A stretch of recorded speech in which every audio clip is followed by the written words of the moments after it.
Cheers and tributes are pouring in for Apple visionary Steve Jobs, regarded as one of the greatest innovators in the tech industry. As the world continues to mourn for his death at the age of 56, the real question comes to our mind: what will the future be for Apple without Jobs, who transformed the way we work and play? Steve Jobs 病逝的消息传出来以后，分析师说这可能会伤害苹果的未来，尤其现在跟三星还有 HTC 的竞争越来越激烈，他们之间的差距可能越来越小。The death of Steve Jobs is a big loss for Apple. It also follows the lukewarm reception to its latest iPhone. Mark Newman is from Sanford and Bernstein. They're coming under increasing attack by companies, especially Samsung, especially at the low end as well as the high end.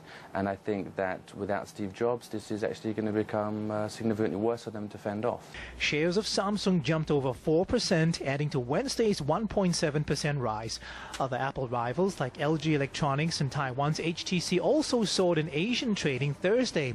This was in part on a U.S. technology rally, but also because Apple's loss of its creative driving force is seen as expanding their window of opportunity to claw back some market share. Newman says Samsung has the most to gain, with HTC also potentially benefiting. Samsung is much closer to Apple in market share for smartphones, but HTC would be the next one. I think it will take a while, though, for Apple to fall behind HTC, if they ever do, because I think Apple's lead is still quite considerable over HTC. But over Samsung, they're pretty much neck and neck now. Samsung provides earnings guidance on Friday, with Asia's largest technology firm seen pulling ahead in terms of absolute smartphone sales in the July to September quarter. Newman is not ready to pull down the curtains on Apple just yet, though. Well, I'm not going to say that it's the end of Apple's innovation. I do believe they'll continue. They have many, many great people there. But I am concerned about long-term their innovation waning. Read me my text. New message from Tony Rivers. Voice commands in the new iPhone 4S for sending messages, making appointments and reminders caught the attention of many analysts, but may not be enough to make it a must-have for consumers. Intense competition in the smartphone space has seen Apple and Samsung suing each other across multiple continents, a phenomenon which may not let up. Steve Jobs has had a very close relationship with Samsung management, and I don't think Tim Cook has such a close relationship. So it is possible that the aggressiveness maintains like this. In other words, they don't give up. Samsung made the latest legal move on Wednesday, saying it will move to block sales of the iPhone 4S in France and Italy. Other news: an important message is being spread in Rio de Janeiro as pink lights are seen across the skies of Brazil's second largest city and right on its Christ the Redeemer statue. Rio de Janeiro 的基督像是知名的旅游景点，但是最近竟然被打上粉红色的光，到底是为什么呢？原来是妇女团体为了要增加人们对乳癌的重视所启发的活动。For 8 decades, Rio de Janeiro's Christ the Redeemer statue has watched over the Brazilian city with its arms wide open.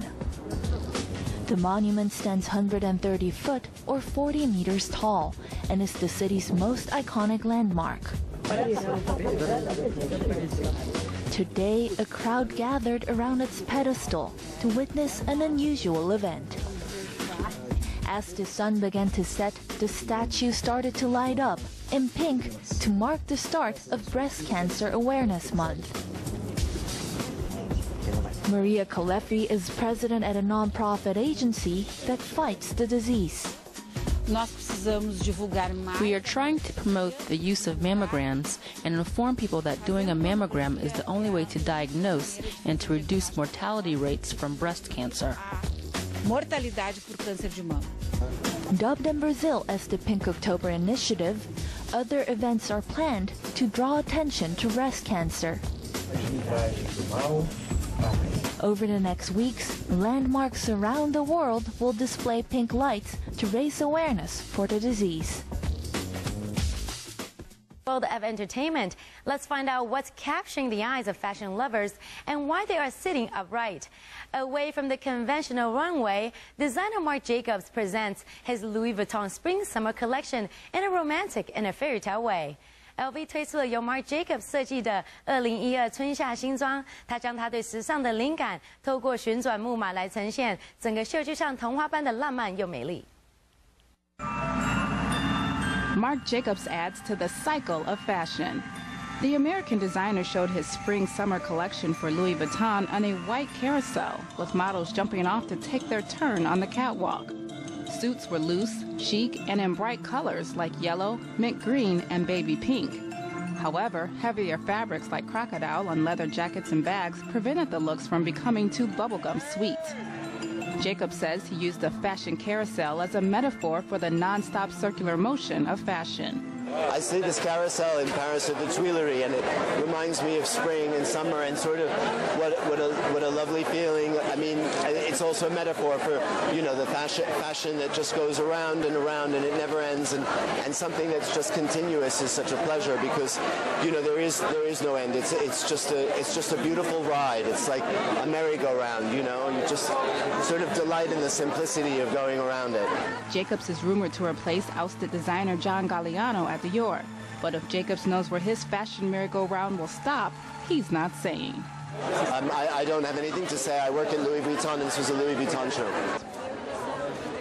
And he is making her daddy proud.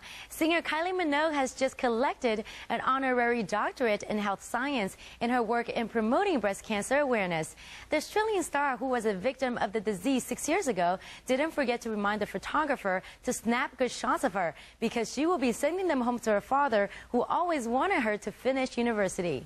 澳洲歌手 Kylie Minogue 得了乳癌之后，长期倡导女性要做检查。最近她被颁发荣誉博士学位，表扬她的贡献。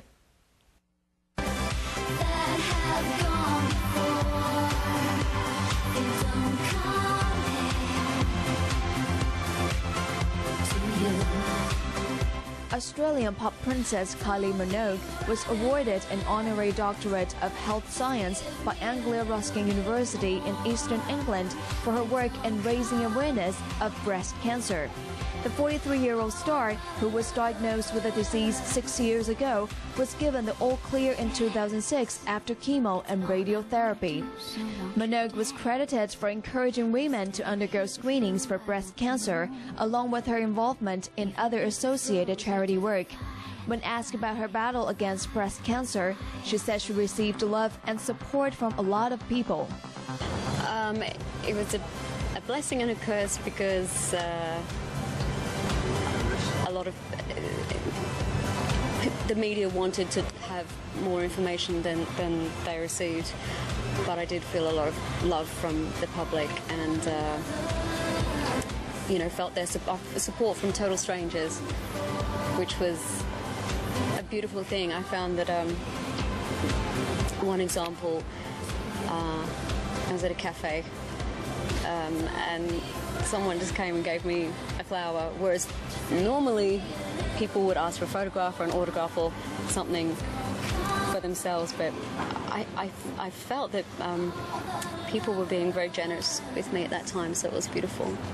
Minogue is one of the 12 notable individuals to be recognized at the university's graduation ceremonies this week, which will be joined by 2,500 graduates. Professor Michael Thorne, Vice Chancellor of Anglia Ruskin University, said that by honoring the individuals who have made an outstanding contribution to their chosen field of endeavor, they hope that the recipients will serve as examples to their graduates. George Clooney, Colin Farrell, Ewan McGregor, Bono, and other celebrities have joined together for one common purpose: to fight against famine in the Horn of Africa. The TV ad, created by anti-poverty Group 1, hopes to catch the world's attention in helping those who are desperately in need of food and shelter. More than 13 million people suffer from severe hunger across East Africa, while 750,000 people in Somalia are facing imminent starvation. George Clooney、 Colin Farrell 还有 Bono 最近合拍了一支公益广告，要让非洲的儿童获得帮助。